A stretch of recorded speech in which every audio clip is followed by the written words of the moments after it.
lot of kids haven't been to school in over a year. My son, for example, he's scared of everything right now. Having back-to-school anxiety isn't uncommon for kids, but continued concerns over coronavirus are adding a whole other layer of stress for students.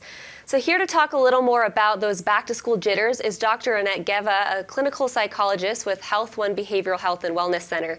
So Dr. Geva, how is coronavirus creating more anxiety for kids?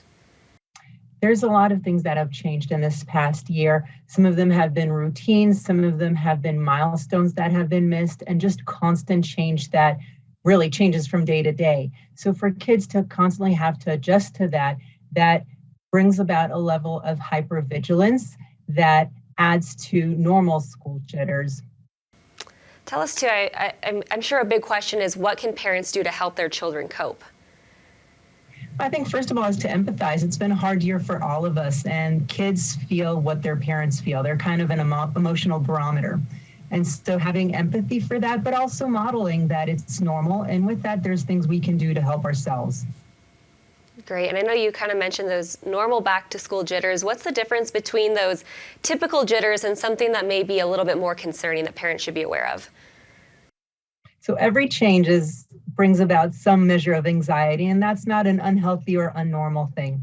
It becomes a problem when the symptoms don't go away. So if a kid is always anxious or doesn't want to go to school, is crying a lot more, changes in eating patterns, sleeping patterns, if a child consistently feels that way and or it's getting worse, as opposed to kind of coming and going and having some pleasure around return to school, then that is the point where parents should probably seek some more support and see if there's things they can do at home with the kid. And if by that point things don't significantly improve or at least don't get worse, that's the time to get more professional help. And there's been a lot of conflict even among parents about mask mandates and questions with going back to school. We've been to a few school board meetings and protests that have just gotten a little heated. How do those arguments and conflicts impact kids?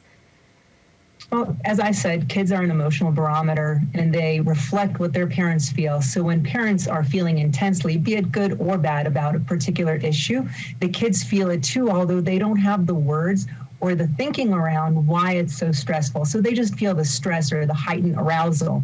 And so what parents can do is really take care of themselves and try and exercise good self-care so that when they're around their kids, what their kids pick up from them is maybe a measure of anxiety, which is healthy, but also a sense of mastery. And we can do this, and we can do this together as a family, as a team.